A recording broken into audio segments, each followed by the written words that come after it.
So hello guys, welcome back to my new video. এবং আজকে অনেকদিন পর একটা ভিডিও নিয়ে আসছি এবং আজকে আমাদের ভিডিও টপিক হচ্ছে আমি ইয়ং শেলডনের যে সিরিজটা আছে এই সিরিজটার সকল ক্যারেক্টার সম্পর্কে একটা রিভিউ দিব, যে কোন ক্যারেক্টারটা আমার কাছে কেমন লাগছে।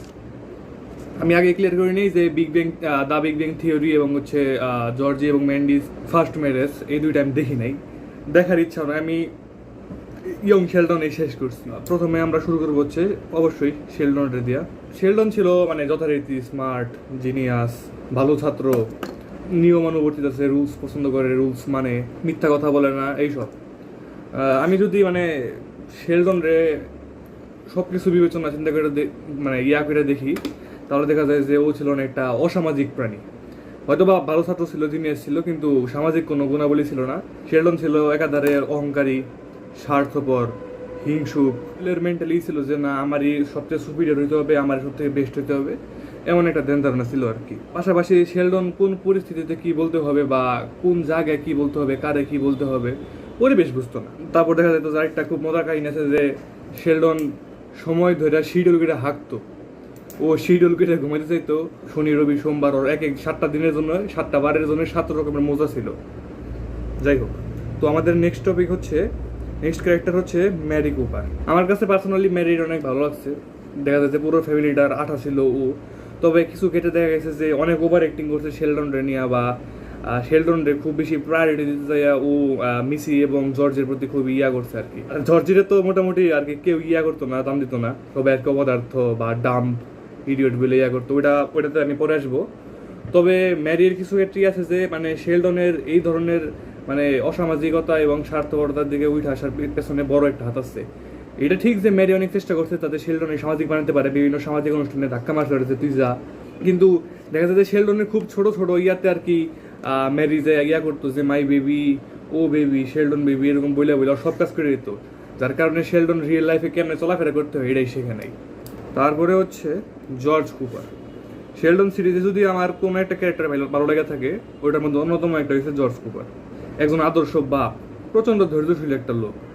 দেখা গেল যে শেলডন কিন্তু একটা বার্ডেন, আসলে সত্য কথা, অনেক ডিস্টার্ব করতো, সবাই ডিস্টার্ব করছে। এত কিছুর মধ্যে দেখা যেত যে সারাদিন জর্জ খুব বাইরে দখল টকল দিয়া মানে বিরক্ত হয়ে ঘরে ফিরছে।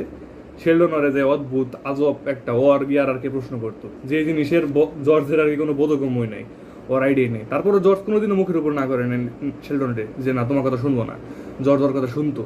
এবং পুরো সিরিজ যেটা মিসি বিভিন্ন সময় আর কি বিভিন্ন মতো দিয়ে গেছে, ব্রেকআপ বা মানে বিভিন্ন তো ওই পর্যায়ে দেখা গেছে যে জর্জ ওরে মানসিকভাবে অনেক সাপোর্ট করছে, সাপোর্টিভ ফাদার ছিল, চিল্লাচিল্লি করে নাই, করে নাই। এবং শেলডনের ক্ষেত্রে দেখা যায় যে অনেক বাস্তবসম্মত বা রিয়েল লাইফে চলাচলের ক্ষেত্রে গুরুত্বপূর্ণ অনেক জ্ঞান দিছে শেলডনরে, যে বাস্তব জীবন সবসময় রুলসের মধ্যে, নিয়মের মধ্যে ফেয়ারভাবে চলে না, অনেক ক্ষেত্রে এরকম সেরকম হতে পারে, মানে এমন অনেক কথা আর কি বলছে, যেগুলা এই কথাগুলো সবার বাপেরই বলা উচিত।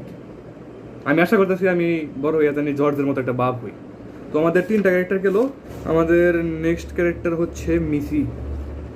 এবং মিসির আসলে ওরকমভাবে বলা কিছু নয়, আমি একটু আগে বললামই যে মিসি এবং শেলডন দুজন জমজ হওয়ার পরও মিসির প্রতি ভালোই আর কি অবহেলা করা হয়েছে, বা ওই শেলডনের মতো পাত্তা দেওয়া হয় নাই।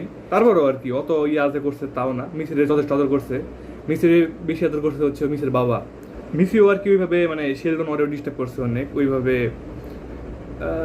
বলছে, অনেক সময় বলছে, বাট সরাসরি অত রুট ছিল না। অনেক কিছুই বলছে যে শেলডন জিনিসটা এইভাবে হয়, এইভাবে হয়, এইভাবে করতে হয়, বা জিনিসটা এইভাবে সিগারেট রাখতে হয়। শেলডনের এইসব বোঝার ব্রেন ছিল না, ঠিক আছে। তো মিসির চ্যাপ্টার আর কি বলার আছে, মিসি যথেষ্ট মানে ওর বয়স হিসেবে যথেষ্ট আর কি চালাক একটা প্রাণী ছিল, বা মানে ম্যাচিওর একটা প্রাণী ছিল। মানে ওর বয়স অনুযায়ী বা ওর বয়স অন্য প্রাণী অনুসারে বিলি ওর বয়সে ছিল। শেলডনের মা যখন শেলডন রেনিয়া মানে সামারে জার্মানিতে যায়, পড়তে যায়, তখন কিন্তু পুরা ফ্যামিলিটি সামাল দিচ্ছে মিসি নিজে। কোথায় কি করতে হবে না করতে হবে, কে রান্না করবে না কেমনে কি, পুরা বাসা বাড়ি ক্লিন সহ সবকিছু মিসি দায়িত্বে ছিল। তো যাই হোক, মিসি নিয়ে আর কিছু বলবো না, মিসি ভালো একটা ক্যারেক্টার ছিল। এবং এখন আমরা যাবো আমাদের পরবর্তী ক্যারেক্টার উদ্দেশ্যে। আমাদের পরবর্তী ক্যারেক্টার হচ্ছে জর্জি। এবং শেলডন সিরিজের আমার one of the most favourite character হচ্ছে জর্জি। হয়তো বা ও কলেজ ড্রপ আউট করছিল, যার কারণে ওরা কেউ দেখতে পারে না, কিন্তু বিজনেস আইডিয়া এইসব ক্ষেত্রে ও ছিল একটা জিনিয়াস, ওর ফিল্ডে ও ছিল জিনিয়াস। যে কাউরে যে কোনো কিছু সেল করতে পারতো, তারপরে মানুষের সাথে মানুষের মন বুঝতো যে কার সাথে কীরকম বিহেভ করতে হবে বা কার সাথে কোন ধরনের ইন্টারাকশন করলে পরে কী হইতে পারে। ফ্রেন্ডলি একটা ক্যারেক্টার ছিল, স্বার্থপর ছিল না। এবং বিগ ব্যাং থিওরির কিছু কথা শুনছিলাম, যে স্পয়লার দিয়ে একটু, যে শেলডন পরবর্তীতে যখন জার্মানিতে পড়াশোনা করতে যায় ওই ক্ষেত্রে নাকি জর্জি ওরে করছিল আর কি, ফাইন্যান্সিয়াল সাপোর্ট দিয়েছিল। এবং তাছাড়া জর্জ অনেক ধৈর্যশীল একটা ক্যারেক্টার, মানে যে কোনো ক্ষেত্রেই ধরেন আমার একটা ছোটো ভাই আছে, ও যদি শেলডনের মতো এরকম বিরক্তিকর হইতো, আল্লাহ জানে যে কয়েকবারও আমার কাছে মারি খাইতো।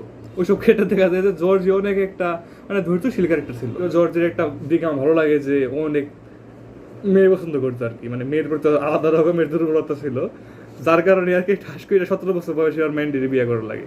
ওভারঅল জর্জির সাথে অনেক ইনজাস্টিস হয়েছে আর কি, মানে দেখা যায় যে শেলডন এবং মিসিরিয়াতে আর কি জর্জের এরকম পাত্তা দেওয়া হয় নাই, সারাক্ষণই ওর জর্জের বাবা মা দাদি ওর ডাম্ব ইডিয়ট এইসব আর কি, মানে অবদার্থ এইসব বলে আসতো।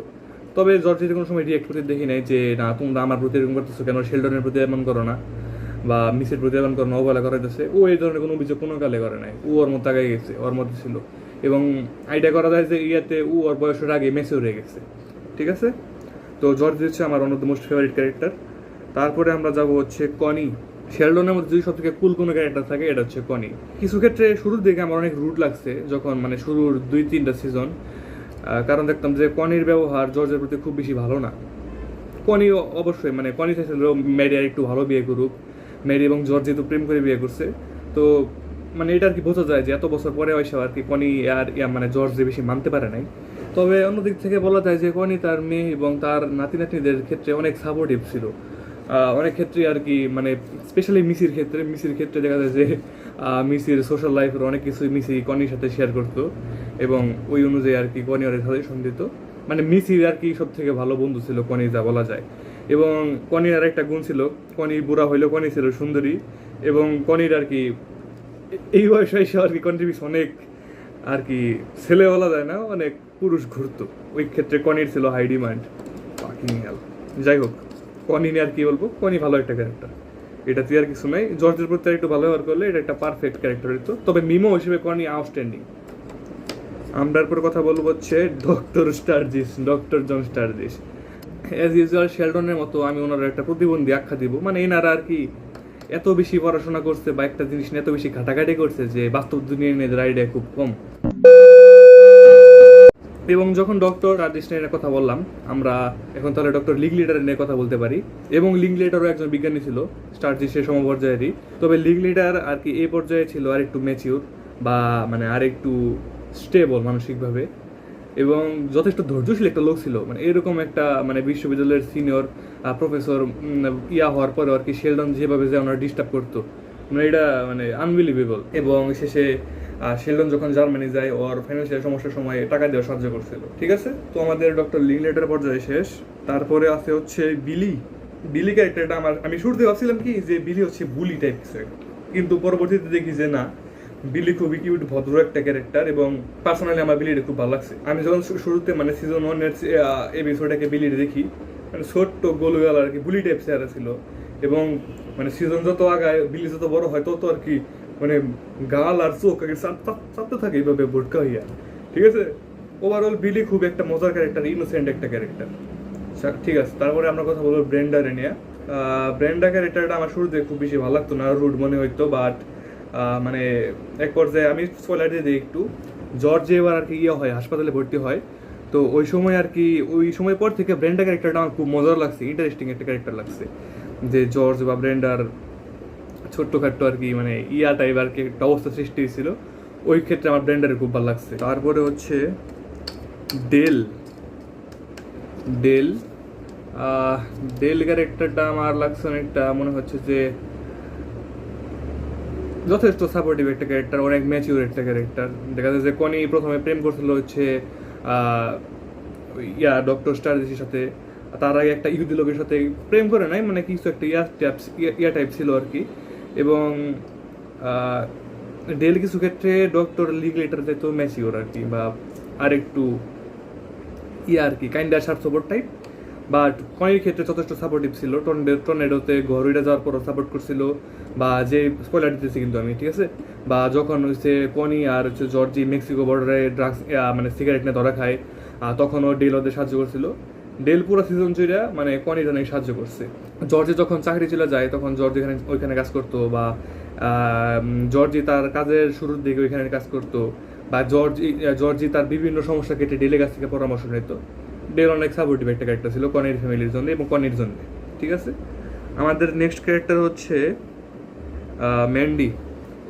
ম্যান্ডির আমার পার্সোনালি খুব বেশি ভালো লাগে নাই, ঠিক আছে, মানে আমার মনে হচ্ছে যে জর্জি আরও ভালো মেয়ে ডিজার্ভ করে, ঠিক আছে। বেচারা ফাইসা গেছে বাচ্চা নিয়ে। তবে ম্যান্ডি কিছু ক্ষেত্রে অনেক সাপোর্টিভ ছিল, বা অনেক বুঝতো আর কি।